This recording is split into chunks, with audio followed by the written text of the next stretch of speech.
사도행전 2장 37절에서 47절 우리 한 목소리로 합독하겠습니다. 시작.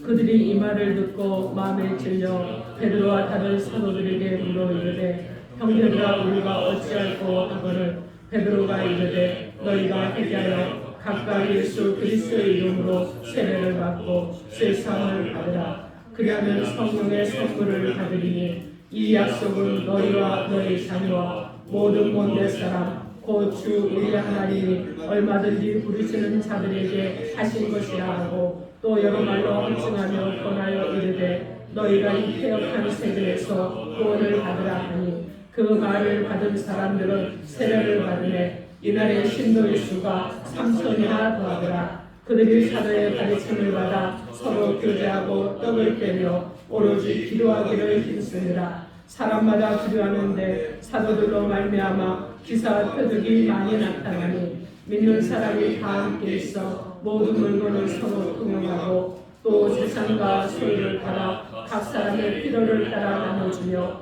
날마다 마음을 같이하여 성전에 모이기를 힘쓰고 집에서 떡을 떼며 기쁨과 순전한 마음으로 음식을 먹고 하나님을 찬미하며 또 온 백성에게 신송을 받으니 주께서 구원받는 사람을 날마다 더하게 하시니라. 아멘. 기도하겠습니다. 하나님, 우리 가운데 말씀하여 주실 때 우리의 심중이 하나님 앞에 감동받게 하여 주옵소서. 주신 말씀으로 하나님 우리가 새 결단을 하게 하시고 새 마음을 가지게 하시고 새롭게 출발하는 은혜가 있도록 오늘도 역사하여 주옵소서. 예수님 이름으로 기도합니다. 아멘. 자, 오늘 하나님께서 저 여러분에게 주시는 말씀은 날마다 성장하는 교회를 세우라, 이런 제목으로 하나님의 말씀을 선포하겠습니다. 오늘 말씀이 선포되어질 때 성령께서 저 여러분 가운데 오셔서 우리의 심중을 감화감동시켜 줌으로 인해서 은혜의 시간과 또 교회를 세우는 아름다운 성도들로 일어나기를 주님의 이름으로 축원합니다. 아멘. 여러분 서로 인사합니다. 예수의 이름으로 사랑하고 축복합니다. 예수의 이름으로 사랑하고 축복합니다. 아멘. 여러분 손을 벌려서 서로 축복합니다. 교회를 세우는 사명을 감당합시다. 교회를 세우는 사명을 감당합시다. 아멘. 여러분 모두 그렇게 되기를 주님의 이름으로 축원합니다. 아멘. 자, 오늘은요 우리 아름다운 교회가 창립 감사 주일로 드리는 그런 날입니다. 저희 교회는요 2009년 3월 28일 날 독립문에 있는 영천시장 근처에 3층 상가에서 몇 명이 시작을 했냐면 저까지 합쳐서 3명이 시작을 했습니다. 우리 한정섭 장로님 그리고 또 그 당시에 청년이었던 마흔의 청년 그리고 저 이렇게 셋이 시작을 하고 아시는 분들은 아시지만 저희 딸이 초등학교 6학년이었는데요. 저희 딸이 본교회를 섬기겠다고 엄마 교회를 안 와가지고 1년 동안 본교회 섬긴다고 우리 교회를 안 왔어요. 1년이 딱 지나고 성구영신 예배 때 아름다운 교회로 왔습니다. 그래서 제가 1년을 얼마나 기도를 했는지 몰라요. 딸이 오도록. 자, 그래서 그렇게 시작이 됐는데 처음 개척할 때요. 이 교회보다 많이 좁았습니다. 30평이었으니까. 그랬는데 그때 손님들이 100명이 넘게 와가지고요. 의자는요. 그때는 의자도 없었어요. 다 바닥에 앉는데 의자가 들어와서 예배를 드리긴 했는데 의자가 여러분 몇 개 되지 않았습니다. 그리고 바닥에 앉고 그리고 3층인데 계단이 저천국을 향해서 이렇게 올라가는 그런 계단이었어요. 근데 계단에 사람들이 다 서 있고요. 바깥에 거리에도 사람들이 서 있었습니다. 그래서 정확히 제가 기억을 못 하겠는데 100몇십 명이 왔어요. 그래서 동네 잔치가 됐습니다. 그렇게 시작을 했는데 여러분 그동안 어려운 일도 많았고 또 문제도 많이 있었고 그리고 제가 실수도 또 많이 했고요. 초보 목사라 저도 실수도 많이 했습니다. 때로는 제가 어리석은 판단을 해서 또 문제가 되기도 이제 저 자신한테 문제가 되기도 하고 그리고 여러 가지 일들이 있었어요. 교회가 또 모였다가 흩어지기도 하고 또 모였다가 또 흩어지기도 하고 이런 일들을 겪으면서 지금까지 왔는데 그래도 이 모든 되어진 일들은 누가 하셨냐면 여러분 제가 노력해서 한 것도 아니고요. 제가 열심히 해서 된 것도 아닙니다. 하나님께서 일해 주셨습니다. 그래서 교회가 여러분 지금까지 운영을 쭉 해오는 것을 보면은요, 제 힘으로 못해요. 여러분 제가 전에는 소득 있는 일을 했잖아요. 개척을 하기 전에는 개척을 하고는 교회에서 여러분 사례비가 나오는 것도 아니었습니다. 그 당시에는 또 그렇다고 해서 교통비가 나오는 것도 아니었어요. 그저 주어진 대로 살았습니다. 그래서 어느 날 제가 하나님 앞에 그랬어요. 하나님 먹이시면 먹고 굶으라면 금식하겠습니다. 근데 모든 일은 하나님께서 하셨습니다. 여러분 교회는요, 하나님이 주권자시고 주님이 머리가 되시는 거고 운영은 누가 하시느냐? 하나님이 하시는 겁니다. 그래서 우리는 무엇을 하냐면 목회자나 성도나 순종하면서 교회를 세워나가는 사명을 감당하는 것입니다. 여러분 우리 주찬이가 저희 교회 왔을 때요, 아주 애기였어요. 그래서 아주 저한테 목사님 했거든요. 아주 귀여운 아이였습니다. 너무 귀여워가지고 저희 딸이 막 볼을 꼬집을 정도로 귀여웠는데 근데 자라났잖아요. 벌써 중3이 됐습니다. 여러분 사람만 자라나는 것이 아니라 교회도 자라나야 되는 거예요. 사람만 성장하는 것이 아니라 교회도 계속 성장해 나가야 되는 것입니다. 교회는요 계속해서 그래서 끊임없이 성장해야 되는 것이고 성도도 끊임없이 주 안에서 자라가야 되고 성장해야 됩니다. 이것이 주어진 평생의 과업인 거예요. 여러분 우리는요 주님이 피 흘려서 세운 교회를 날마다 성장시켜 나가야 됩니다. 항상 갓난아이의 모습으로 있으면 안 되는 거예요. 그죠? 오늘 본문은 날마다 성장해가는 초대교회 모습을 우리에게 보여주고 있습니다. 오늘 본문 47절 하반절에 보면 주께서 구원받는 사람을 날마다 더하게 하시니라 이렇게 말씀합니다. 이 말씀대로 초대교회는요, 초대 언영교회는 급속도로 성장을 합니다. 오늘 본문 41절 하반절 말씀에도 이날의 신도의 수가 3,000이나 더하더라 이렇게 말씀합니다. 여러분 이런 일이 있기 전까지는 몇 명이었느냐? 마가의 다락방에 120명이 모여 있었어요.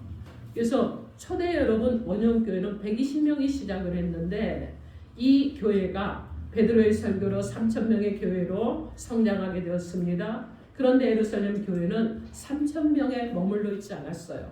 사도행전 4장 4절 말씀을 보면은 들은 사람 중에 믿는 자가 많으니 남자의 수가 약 5,000이나 되었더라 이렇게 말씀합니다.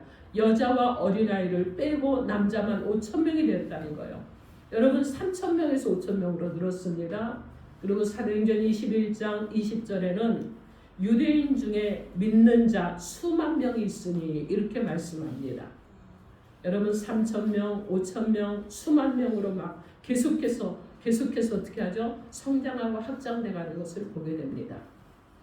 예루살렘의 이 언영교회는요 날마다 성장하는 교회였습니다. 여러분 잠시도 성장을 멈추지 않았어요. 그리고 계속 자라났습니다. 오늘 본문 말씀을 살펴보며 우리 성도들도 이 예루살렘의 교회의 성장 내용을 본받는 성도들이 되고 아름다운 교회가 되어야 되겠습니다. 우리는 성경에서요 많은 교회들의 모형을 볼 수 있습니다. 그 중에는요 칭찬받는 교회도 있지만은 책망을 받는 교회도 적지 않게 많이 있습니다. 잘하는 교회도 있지만요 잘못을 많이 하는 교회도 많이 있습니다. 하지만 초대교회는 칭찬받아야 마땅하고 우리 교회가 꼭 본받고 우리가 가야 될 그런 교회 모형인 것입니다. 그러면 성령의 역사가 있는 언영교회 예루살렘 교회의 성장 내용을 살펴보면서 날마다 성장하는 교회는 어떤 교회인지 하나님의 음성을 듣도록 하겠습니다. 첫째로 날마다 성장하는 교회는 말씀을 배우는 교회입니다. 초대교회의 특징 중에 하나가요 46절 말씀을 보면 모이기를 힘쓰는 것이었습니다. 여러분 그들은 밤낮을 가리지 않고 매일같이 모였습니다. 그들이 이렇게 열심히 모인 것은요 사도들의 가르침을 받았기 때문이라고 말씀하고 있습니다. 그러면 사도들은 무엇을 가르쳤느냐? 무엇을 가르쳤겠어요? 하나님의 말씀을 가르쳤습니다. 우리 교회도 날마다 성장하려면 더욱더 말씀을 가르치는데 더욱더 집중을 해야 될 줄 믿습니다. 그래서 성도들도요 말씀을 배우는 일에 열심을 내셔야 되는 거예요. 여러분 서양 속담에 이런 말이 있습니다. 세상에서 가장 어리석은 사람은 배우기를 멈추는 사람이다. 여러분, 세상 가운데서 가장 어리석은 사람이 바로 그런 사람들이에요. 세상의 지식도요, 평생을 배워도 다 배우지 못하잖아요. 하물며 하늘 나라에 대한 영적인 것을 지속적으로 배우지 않고는 어떻게 여러분 하나님을 알 수 있겠으며, 어떻게 여러분이 교회를 세우겠으며, 어떻게 여러분이 그리스도인으로서 삶을 실천해 내겠습니까? 기독교는요, 말씀의 종교입니다. 모든 종교는 기본 원리를 담은 경전이 있잖아요. 불교에는 여러분 불경이 있잖아요. 유교에는 사서삼경이라는 것이 있습니다. 그런데 여러분, 이슬람에는 코란이 있잖아요. 근데 기독교에는 무엇이 있습니까? 성경이 있죠. 하지만 여러분, 다른 경전들은요, 다 사람들이 쓴 거예요. 그렇지만 성경은 누가 썼느냐? 하나님의 감동을 받은 사람들을 통해서 하나님께서 성령으로 기록해 주셨습니다. 그렇기 때문에 기독교를 말씀의 종교라고 말하는 것입니다. 하나님은 오늘도요, 이 성경을 우리에게 말씀하고 계십니다. 칼 바르트라는 신학자는요, 하나님의 성경 안에서 지금 우리를 기다리신다고 말했습니다. 여러분, 하나님은 지금도 우리를 기다리시는 거예요. 지금도 우리에게 말씀하십니다. 말씀을 통해서 많은 사람이 구원받기를 바라시는 거예요. 여러분, 하나님을 진정으로 만나기를 원하십니까? 말씀 안에서 기다리시는 하나님을 만나시기 바랍니다. 우리에게 말씀을 사랑하는 마음이 있어야 되겠죠. 말씀을 사랑하는 마음으로 배우고 실천하고 순종하는 것이 그리스도의 올바른 자세인 것입니다. 그래서 초대교회는요, 이 말씀을 들으려고 열심히 모였습니다. 그리고 듣고 나가서 또 무엇을 했느냐? 열심히 증거하는 사명을 감당한 거예요.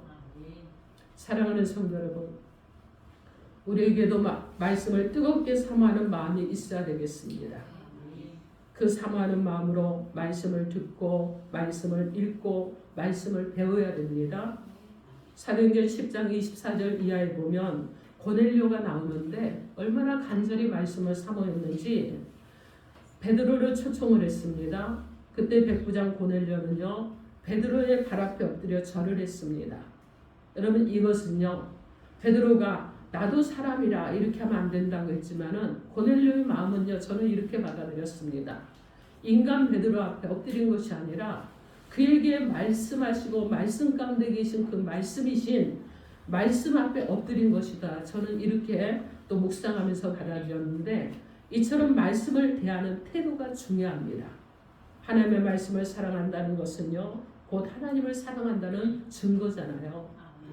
하나님은 지금도 말씀을 통해서 역사하시기를 원하십니다. 말씀을 듣고 배우고 읽는 가운데 우리는 주님을 만날 수 있어요. 요즘 매일 말씀 한 절씩 여러분 암송하시잖아요. 말씀을 암송하는 사람을 또 만날 수 있습니다. 그 말씀이 우리 가운데요, 막 역사가 일어나는 거예요. 때로는 가슴을 뛰게 합니다. 때로는요, 나의 어리석고 정말 주님 앞에 내가 이렇게 부끄러운 자였구나, 또 나를 돌아보게 합니다. 해결하기도 합니다. 여러분, 그래서 매일 말씀을 읽고 암송하면서 우리 안에서 막 새로운 마음들이 샘솟듯이 솟아나는 거예요. 그러므로 여러분은요, 초대교회 성도들처럼 말씀을 잘 배우고 순종하는 그런 은혜가 있어야 될 줄 믿습니다. 말씀 안에서 은혜 받는 성도, 말씀 안에서 날마다 성장하는 교회가 될 수 있기를 우리 주 예수 그리스도 이름으로 축원합니다. 아멘. 둘째로, 날마다 성장하는 교회는 기도하며 사랑이 넘치는 교회입니다. 날마다 성장하는 교회가 되려면 말씀을 열심히 배울 뿐만 아니라 불같이 뜨거운 기도가 있어야 됩니다. 초대교회는요, 이런 기도가 있었기 때문에 무서운 박해를 당하고 핍박을 당하고 기근 가운데 있고 환난 가운데 있고 그들이 적신 가운데 있고 칼의 위험에 있고 강도의 위험에 있을지라도 좌절하지 않았습니다. 담대한 믿음으로 생명을 걸고 복음을 전할 수 있었습니다. 여러분, 교회사를 읽어보면요, 기도를 많이 하는 교회는 큰 일을 해냅니다. 기도를 많이 하는 사람을 통해서 하나님께서 큰 역사를 이루십니다. 여러분, 기도해야 되는 거예요. 기도는 성도들의 영혼이 호흡하는 것이기 때문에, 영적인 호흡을 하는 것이기 때문에 평소에 여러분 늘 쉬지 않고 기도해야 됩니다. 그리고 어려운 일이나 시험이 닥칠 때는요, 여러분 그 순간만 하는 거 아니에요. 더욱더 간절히 하나님 앞에 매달려야 되는 것입니다. 자신의 문제를 놓고 나는 기도하지 않으면서 누군가가 해주겠지, 여러분 이러시면 안 돼요. 누가 해야 되느냐? 내가 하는 거예요. 가정의 문제요, 여러분 남편은 아내가 하겠지, 아내는 남편이 하겠지, 이러면 안 된다는 거예요. 누가 해야 되는 거예요? 내가 해야 되는 것입니다. 교회 문제를 놓고요, 성도들이 우리 목사님이 하실 거야, 여러분 그러지 마세요. 여러분 목사는요, 아니 성도들이 할 거야. 여러분 이런 교회가 어떻게 교회가 되겠습니까? 아니에요. 여러분 내가 먼저 하는 거예요. 목사가 먼저 하고 성도가 먼저 하고 누구라도 먼저 하는 것입니다. 그래야 여러분 교회도 세워나갈 수 있는 거예요. 어떤 문제가 되었든 내가 먼저 기도할 수 있기를 주님의 이름으로 축원합니다. 아멘. 어떤 문제가 되었건 나의 힘으로 해결할 수 없는 일이라도 하나님 앞에 기도하시기 바랍니다. 아멘. 여러분 남이 알면 좀 창피한 일일지라도 여러분 하나님 앞에 기도하세요. 하나님 책망 안 하십니다. 왜 그렇게 했니? 이렇지 않으셔요. 여러분이 기도하시면 그래, 네가 그런 마음이었구나. 하나님 앞에 용서로 가면 하나님께서 용서해 주십니다. 그리고 어떻게 하느냐? 새 은혜를 부어주시는 거예요. 해결을 하고 나면요, 새 마음이 부어집니다. 그러면 새 결단이 일어나고, 그리고 여러분 하나님께서 주시는 새 소망 가운데 일어나게 되는 거예요. 그래서 여러분 부끄러운 일도 하나님 앞에 기도하십시오. 또 생의 큰 목표와 꿈도요, 내 생각으로, 내 뜻으로, 내 주장으로 하려고 하지 마세요. 하나님 앞에 기도하시기 바랍니다. 하나님을 의지하며 기도하시면 소망을 이루시는 분은 하나님이신 줄 믿습니다. 아멘. 그러므로 여러분 시간을 정해놓고 기도하시고, 그리고 4월달은 1일부터 30일까지 우리 예수 부활 연합 기도회를 하고 있잖아요. 밤에 7시 반에 오셔서 기도하시기 바랍니다. 여러분 밤에 오셔서 기도하세요. 너무나 좋습니다. 여러분 금식 기도나 철야 기도도 여러분 할 수 있으면 하십시오. 어떤 방법이 되었든 하나님께 기도하시기 바랍니다. 하나님은 기도 시간에 저와 여러분을 만나주시는 거예요. 그리고 우리와 교제해 주시는 것입니다. 우리가 원하는 거, 주님 앞에 하소연하고 싶은 거, 괴로운 거, 불편한 거, 내 안에 분노가 가득한 거, 억울한 거 하나님 앞에 기도하면 하나님께서 다 들어주시는 거예요. 여러분 그러면서 응답해 주시는 것입니다. 기도 시간에 바로 능력이 있는 거예요. 기도 시간에 능력을 주시는 것입니다. 기도하면 능력을 받게 되고 응답을 받게 될 줄 믿습니다. 아멘. 요즘 조지 밀러는 여러분 많이 아시죠? 기도 응답을 5만 번이나 받았다고 그럽니다. 그런데요, 조지 밀러가 하루는요 기도를 하고 있었습니다. 왜 기도를 했느냐? 아침에 고아원 아이들에게 먹일 빵이 떨어지고 아무것도 없었어요. 그래서 아이들을 불러 모았습니다. 식탁에 다 앉아라. 근데 아이들이 식탁에 와보니까 배식이 하나도 돼 있지 않아요. 모두가 다 앉아있는데 밥이 안 나옵니다. 그죠? 빵이 안 나와요. 그러고 기다리고 있는데 조지 밀러가 하는 말이, 애들이 왜 빵이 없어요? 그러니까 아니야, 곧 올 거야. 곧 올 거야. 곧 올 거야. 그런데 여러분 큰 트럭이 하나가 와가지고요 빵을 내려놓는데 몇천 명이 먹고도 남는 빵을 내려놓고 온갖 야채와 과일들이 배달이 되어 왔습니다. 왜 그랬느냐? 어떤 곳에서 문제가 생겨서 그날 음식을 많이 준비했는데 그 음식을 사용할 수 없게 되니까 어디로 왔어요? 고아원으로 왔습니다. 아무것도 없었는데 아이들이 다른 날보다 더 풍성한 식탁을 대할 수 있게 되었다는 것입니다. 기도하면 응답하십니다. 조지 밀러는요 그의 삶에서 고백하기를, 나는 잘 때도 주님과 함께 자며 일어나는 시간에 주님과 함께 일어나는 벅찬 감격 속에서 날마다 살아가고 있습니다. 이렇게 고백을 했습니다. 여러분 이 고백이 저와 여러분의 고백이 되길 바랍니다. 기도 생활이란 날마다 주님과 함께하는 생활입니다. 기도 응답을 받는 생활입니다. 우리가 기도할 때 하나님은 응답하십니다. 조지 밀러와 같이 대단한 사람에게 그 사람에게만 응답하는 것이 아니에요. 여러분 아주 연약한 우리들 가운데, 그리고 정말 부족한 우리들 가운데 내가 똑똑하지도 못하고 지혜도 없을지라도 하나님 앞에 기도하고 구하면 응답해 주시는 줄 믿습니다. 아멘. 요한복음 15장 7절 말씀에 너희가 내 안에 거하고 내 말이 너희 안에 거하면 무엇이든지 원하는 대로 구하라. 그리하면 이루리라고 말씀합니다. 사랑하는 성도 여러분, 기도 응답은 특별한 사람들만 받는 것이 아닌 줄 믿습니다. 예수 그리스도의 사람이라면 누구라도 기도할 수 있고 응답받을 수 있습니다. 그러므로 기도의 사람이 되어야 됩니다. 기도해야 죽어가는 영혼이 되살아나는 것입니다. 여러분, 기도해야 낙심해 있는 심령이 힘을 얻게 되는 것입니다. 기도해야 교회가 성령의 능력으로 충만해지는 것입니다. 기도해야 교회는 부흥하는 것입니다. 기도하면 여러분 변화가 일어나요. 여러분 안에 변화가 일어나는데 어떤 변화가 일어나느냐? 여러분의 운명이 바뀌는 변화가 일어나게 될 줄 믿습니다. 초대교회와 같이 기도하기로 힘쓰는 정말 그런 성도들이 다 되기를 주님의 이름으로 축원합니다. 아멘. 오늘 본문 44절에서 46절 말씀 우리 함께 읽어보도록 하겠습니다. 44절에서 46절 시작. 믿는 사람이 다 함께 있어 모든 물건을 서로 통용하고 또 세상과 소유를 따라 각 사람의 필요를 따라 나눠주며 날마다 마음을 같이하여 성전에 모이기를 힘쓰고 집에서 떡을 떼며 기쁨과 순전한 마음으로 음식을 먹고. 아멘. 초대교회 성도들 사이에 사랑이 넘치는 것을 알 수가 있는데 여러분, 이 사랑이 어디서부터 시작이 되었겠습니까? 바로 기도의 힘으로부터, 기도의 능력으로부터 나오는 것입니다. 기도하니까 여러분 다른 사람을 사랑할 수 있고 용서할 수 있고 용납할 수 있고 그리고 또 다른 사람에 대해서 다양한 시각을 가지고 바라볼 수 있는 힘이 생긴 것입니다. 이 당시 초대교회는요 대부분 가난한 사람들이었어요. 그 중에는요 천한 신분도 많았습니다. 노예들도 있었습니다. 그러나 은혜 받고 초대교회는 이들을 함부로 대하지 않았습니다. 차별하지도 않고 사랑을 나누었습니다. 초대교회의 특징 중에 하나가 사랑을 나눠주고 사랑이 충만한 교회라고 볼 수 있습니다. 사람은요 사랑할 때 보람을 느끼죠. 삶의 의미를 느끼고 기쁨을 느끼게 됩니다.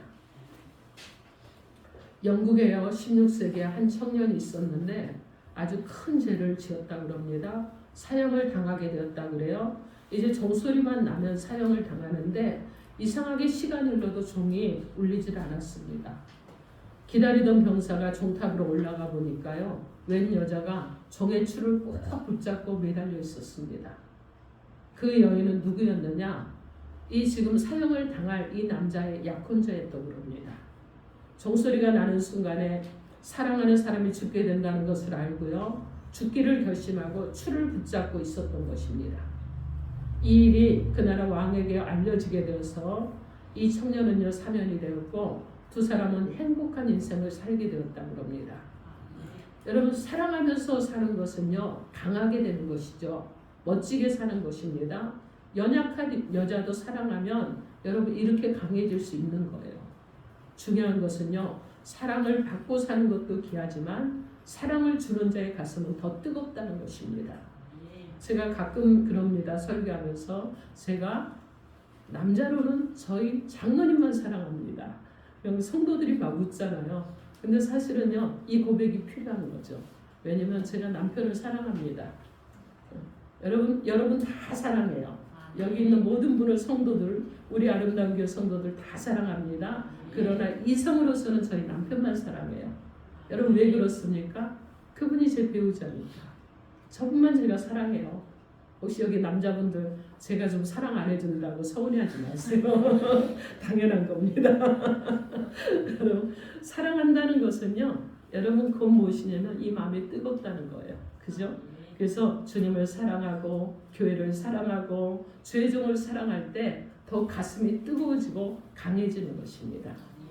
요한일서 4장 7절로 8절 말씀에 사랑하는 자들아 우리가 서로 사랑하자.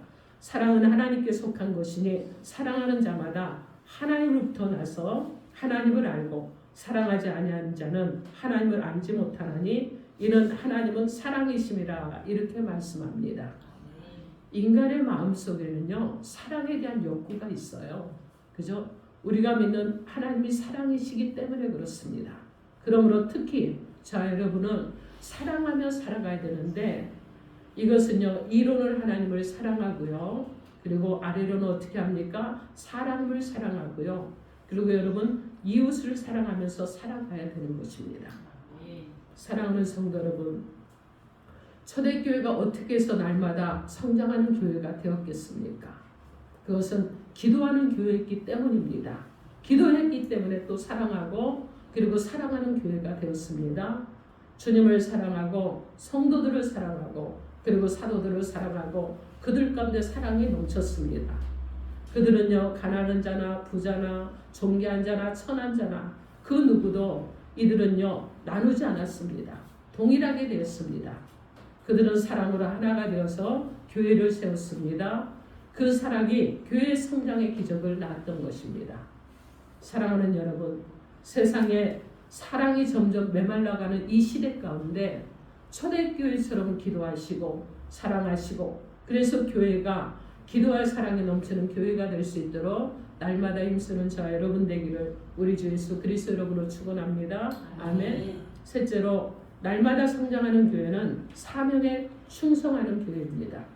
사도행전 6장 4절 말씀에 우리는 오로지 기도하는 일과 말씀 사역에 힘쓰리라 이렇게 말씀합니다. 그러니까 이 말씀이 있기 이전에는 사도들이 자신의 사명을 다 감당하지 못한 것을 알 수가 있는데 성도의 수는 점점 늘어나는데 구조의 문제가 있었습니다. 그러나 이 말씀 당시에는 기도하는 것과 말씀 전하는 것에 전무했던 것을 알 수가 있습니다. 다시 말하면 맡겨진 일에 충성을 다했다는 것입니다. 사도들뿐만 아니라 성도들도 절대적인 믿음으로 순종하고 충성을 다했습니다. 여러분 충성이란 말은 어떤 뜻이냐면 진리를 파쇄한다는 뜻이에요. 맡겨진 직분을 끝까지 한다는 뜻입니다. 신앙의 정조를 지킨다는 뜻을 가지고 있어요. 그래서 초대교회 성도들은 충성이라는 단어의 의미대로 신앙생활을 했습니다. 목숨을 걸고 교회를 사랑했고 목숨을 걸고 전도를 했습니다. 로마서 14장 8절 말씀에 우리가 살아도 주를 위하여 살고 죽어도 주를 위하여 죽나니 그러므로 사나 죽으나 우리가 주의 것이로다 이렇게 말씀합니다. 여러분 바로 이것이 그 당시 바울과 성도들의 신앙이었다는 거예요. 전승에 의하면 예수님의 제자들은 온갖 박해와 핍박 속에서 믿음을 지키다가 거의 모두가 순교를 했습니다. 마태는 애굽에서 칼에 맞아 죽었습니다. 마가는 알렉산드리아에서 거리에서 정말 온갖 고난을 다 당하고 죽었습니다. 누가도 여러분 한 섬의 감람나무에서 교수형을 당했습니다. 사도 요한은요, 여러분 요한계시록을 썼잖아요. 끓는 가마 속에 던져졌지만은 죽지 않고 살아났습니다. 그리고 어디로 갔느냐? 밤모섬이라는 곳에 유배가 되어서 그곳에서 죽었습니다. 그뿐 아니에요. 베드로는 십자가에 거꾸로 매달려서 죽었습니다. 야고보는 예루살렘 성에서 참수형을 당했습니다. 바돌로메는 산채로 정말 어려운 그런 형벌 속에서 신앙의 정조를 지키다가 죽었습니다. 안드레도 십자가에 매달려 죽었고요. 도마는 인도에까지 가서 복음을 전하다가 창에 맞아 죽었습니다. 마띠아는 데살로니가에서 스데반처럼 돌에 맞아 죽었습니다. 여러분 우리가 잘 아는 사도 바울도요. 온갖 고문과 박해를 받고 결국은 그도 사명을 당하게 되었습니다. 여러분 한국에도 있잖아요. 여러분 주기철 목사님 잘 아시죠? 그분이요. 목회 생활을 하면서 일제시대 때 신사참배를 해야지만이 여러분 어떻게 하죠? 그냥 자유롭게 나가서 생활할 수 있는데 이분이 신사참배를 거부를 했습니다. 그래서 많은 고난을 당했어요. 그리고 고문도 당했습니다. 막 이업도 당하고요. 해이도 당했어요. 당신이 목사만 안 하겠다 그러면 풀어주겠다. 근데 아니라고 했습니다. 자, 예수를 부인하면 풀어주겠다. 아니라고 했습니다. 그러면서 주기철 목사님이요. 이렇게 말했는데 때리려면 때려라. 가둘 테면 가두어라. 예수 선포하다가 죽기를 바라네. 굶길 테면 굶겨라. 가둘 테면 가두어라. 성경대로 살다가 천성 가기 바라네. 파도바람 불어라. 숙청바람 불어라. 가시밭에 배 아파 예수 향기 날리니 예수님 내 주여 내 중심에 오셔서 주님 한 분만으로 만족합니다. 이렇게 말하면서 끝까지 신앙을 지켰다 그럽니다. 그리고 여러분 1944년 4월 21일 밤 9시 30분에 순교했습니다. 여러분 이렇게 고귀한 죽음이 어디 있겠습니까? 이처럼 멋있는 신앙의 모습이 어디 있겠습니까? 기독교적인 삶이란 전적으로 예수 그리스도께 충성하는 것입니다. 이런 삶은요 주님께서 강력하게 주장하시기 때문에 이 세상의 가치나 기준들에 의해서 영향을 받지 않습니다. 오늘 저와 여러분의 삶이 전적으로 예수 그리스도께 충성하는 삶이 되어야 될 줄 믿습니다. 이러한 충성은 세상의 가치나 기준에 영향을 받지 않는다는 것을 기억하시고 살아가시기 바랍니다. 초대교회 성도들처럼 초대교회 사도들처럼 목숨 걸고 충성하는 저와 여러분 모두가 되시기를 주님의 이름으로 축원합니다. 아멘. 사랑하는 성도 여러분, 교회가 날마다 성장하고 그로 인해 교회 가운데 구원받는 사람이 많아지면 하나님께서 기뻐하십니다. 하나님이 기뻐하신 일은요 여러분들이 꼭 해야 될 일이라는 것을 기억하시기 바랍니다. 초대교회는 날마다 부흥하고 성장했습니다. 그 언의를 따라 교회도 더욱더 말씀을 배우고 가르치는 일에 힘을 쓸 것입니다. 더 말씀을 뜨겁게 그리고 더 여러분들이 그 말씀 가운데서 변화가 일어나도록 계속 가르칠 것입니다. 이제 우리 아름다운 교회는 뜨겁게 기도하는 교회가 되어야 되겠습니다. 사랑이 넘치는 교회가 되어야 되겠습니다. 각자 맡은 일에 충성을 다하는 그런 교회가 되어야 되겠습니다. 이런 성도들이 모여서 날마다 성장하는 교회를 세워나가는 것입니다. 우리의 믿음이 식어지고 우리 교회가 정체될 때마다 초대교회를 본받아서 새 힘을 얻고 성장에 성장을 더할 수 있는 아름다운 교회가 되고 또 우리 아름다운 교회의 성도들이 되셔서 이제 교회가 창립되고 지금까지 올 수 있도록 이끌어 주신 그 하나님의 은혜가 있었습니다. 이제 우리가 감당할 것은 주님께서 세우신 교회 가운데 사명으로서 미래를 향해서 나아가는 것입니다. 그러므로 저 여러분이 주님께서 주신 사명을 잘 감당해서 미래의 비전으로 나아가는 아름다운 교회로 점점 아름답게 세워지는 귀한 은혜가 있기를 주님의 이름으로 축원합니다. 아멘. 이 시간 기도하겠습니다. 주신 말씀 가지고 주여 삼창하고 통성으로 1, 2분